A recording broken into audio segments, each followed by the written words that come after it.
నోటోడు జయంతి సందర్భంగా వచ్చిన ఆయన అభిమానులకు, ఆయన కుటుంబ సభ్యులకు అందరికీ నమస్కరించి ఆయన గురించి కొద్దిగా నాకున్న పరిచయం కొద్దిగా 2-3 నిమిషాలు. మొదటిసారిగా 69లో ఆయనతో నేను ఒక చిన్న అసిస్టెంట్ డైరెక్టర్గా చిత్ర కుటుంబం అనే సినిమా పనిచేశాను. ఆ సినిమాకి డైలాగ్ చెప్పాలంటే నేను డైలాగ్ అసిస్టెంట్ డైరెక్టర్ నా డ్యూటీ. డైలాగ్ చెప్పమని డైరెక్టర్ ఏంటి చెప్పాలి డైలాగ్ అని అంటే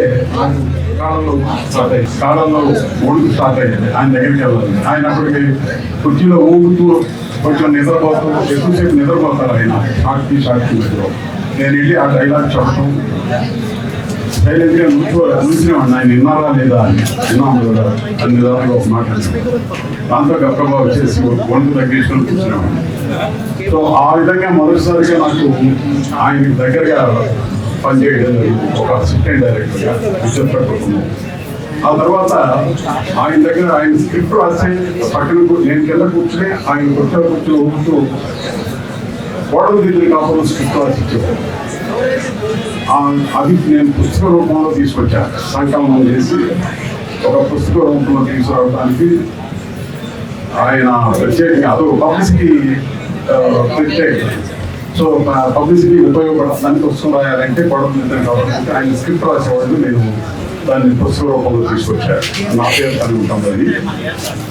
ఆ తర్వాత సిటీ కేబుల్ ఇక్కడ ఇంట్రడ్యూస్ చేయడానికి ఆయన రెండోసారి ముఖ్యమంత్రి అయినప్పుడు నేను పూర్తిగా పరిచయం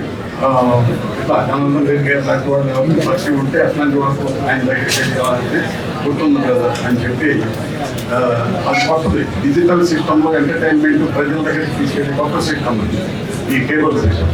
అది హరిహర కళాభవన్లో ఏర్పాటు చేయడానికి ఆయన దగ్గరికి రావడం, ఆయన యాక్సెప్ట్ చేయడం, ఆయన చేతుల కథగా ఇప్పుడున్న ఈ డిజిటల్ సిస్టమ్ ఏర్పాటు చేయడం జరిగింది హైదరాబాద్లో.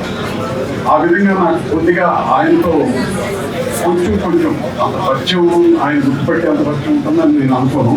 నేను కొంచెం దూరంగానే ఉంటాను జనరల్గా. ఎట్లంటే అది కొంచెం ముందుకు వెళ్తాను, కెమెరా లేదు ముందు రావడం, ఎందుకంటే నాకు అంత అలవాటు లేదు.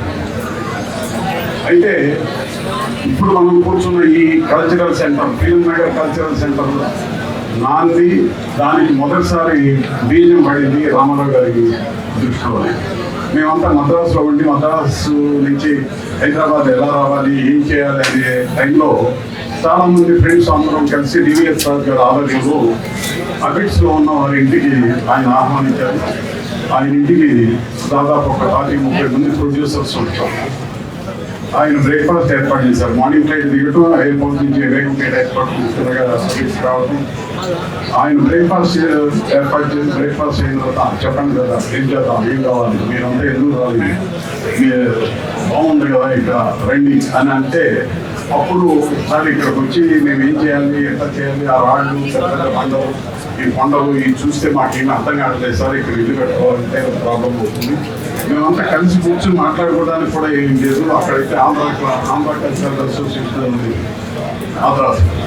ఆ అవార్డు అట్లాంటిది మేమంతా కలిసి ఒక చోట ఫ్రెండ్లీగా కూర్చొని మాట్లాడుకోవడానికి, మంచి చెడు మాట్లాడుకోవాలంటే ప్లేస్ కావాలి సార్ అని అంటే, అప్పుడు ఇక్కడున్న కాదు సూర్యాన్ గారు, డివిఎస్ రాజు గారు అప్పుడు ఈ ఫిల్మ్ నగర్ సొసైటీ ప్రెసిడెంట్. వాళ్ళిద్దరూ ఈ కొండను చూపించలేదు. సరే మీ ఇష్టం, మీరు ఏం కోరుకుంటే అది చేద్దామని చెప్పి ప్రసాద్ గారు సెక్రటరీ గారు మాకంతా పరిచయాలు కానీ ఆయన పిలిచి చెప్పగానే ఇది బహుశా జిహెచ్ఎంసీ ఇవ్వాలనుకుంటా. బట్ ఆయన జీవో చేసి వెంటనే ఏమన్నారు కానీ అది ప్రొసీజరల్గా కావాలండి, జిహెచ్ఎంసీ కంట్రోల్ అవుతుంది, వాళ్ళ దగ్గర నుంచి పర్మిషన్ తీసుకోవాలన్నారు.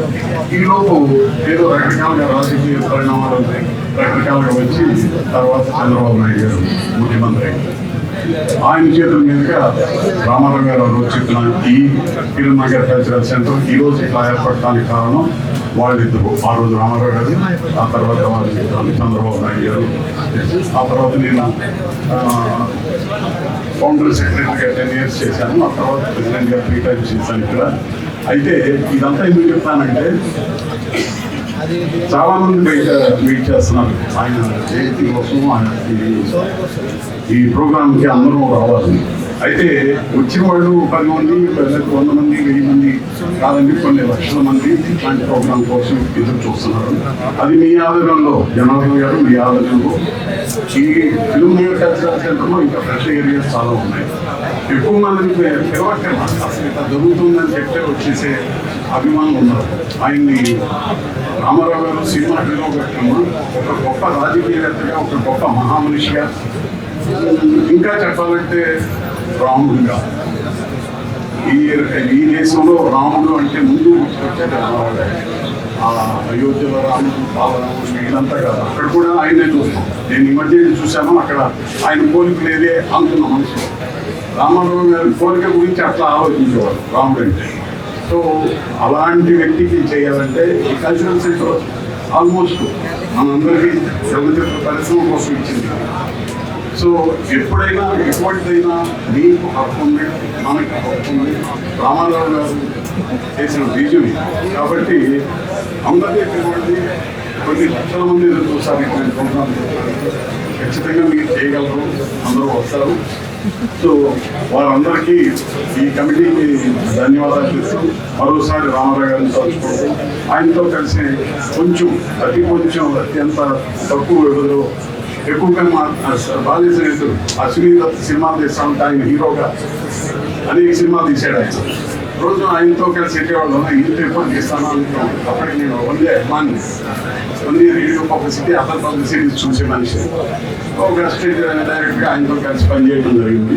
అటువంటి నేను ఆయనతో సినిమా తీద్దాం అనుకునే లోపే అదే అశ్విని దత్ అర్జున్ పర్వతం సినిమా ఊటీలో చేస్తాను కదా, ఎయిర్పోర్ట్ నుంచి ఫోన్ చేశారు, దత్తు నేను రాజకీయాల్లోకి వెళ్తున్నాను, రాఘవన్ డైరెక్టర్, నేను మద్రాసు వెళ్తున్నాను, హైదరాబాద్ వెళ్తున్నాను, రాజకీయాల్లో వెళ్తున్నాను, మీరంతా కూడా వస్తే బాగుంది.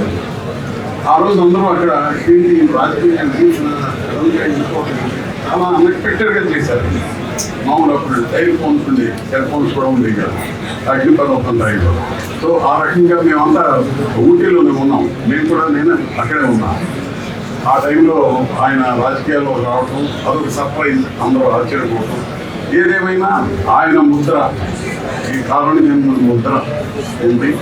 ఆత్మగౌరవం అనేది 41 సంవత్సరాల క్రితం ఎలా అయితే ఆయన నడువు కూడా అదే పరిస్థితిలో ఉన్నాం మనం. సో ఖచ్చితంగా ఆత్మగౌరవం మరొకసారి ఆయన పేరుతోనే మనం ఖచ్చితంగా నిలుపుకుంటాం. ఆంధ్ర ప్రజలందరికీ గర్వించదగ్గ మనిషి, ఇండియానే భారతదేశమే గర్వించదగ్గ మనిషి, ప్రపంచ దేశాలంతా ఆయన గురించి చెప్తున్నంత గొప్ప వ్యక్తి. నమస్కారం. మన తెలుగు జాతి ఆత్మ గౌరవాన్ని భంగం కలిగి ఉంటుందని, అన్యాయం జరుగుతుందని గుర్తింపు లేకూడదు. మళ్ళీ మన తెలుగు జాతిని పునరుద్ధరింపు చేయాలని గుర్తింపు తీసుకోవాలి. నేను తెలుగు బిడ్డలు, తెలుగు దేశం నా పార్టీ రాజకీయ సాధించి తెలుగు జాతి మనది, తెలుగు జాతి మనది. ప్రాంతాలు వేరేనా, మనందరం ఒకటే కన్నా కుల మత ప్రాంతాలు అతీతంగా వాళ్ళు ప్రజలకు ఎందుకు సేవలు అందించండి.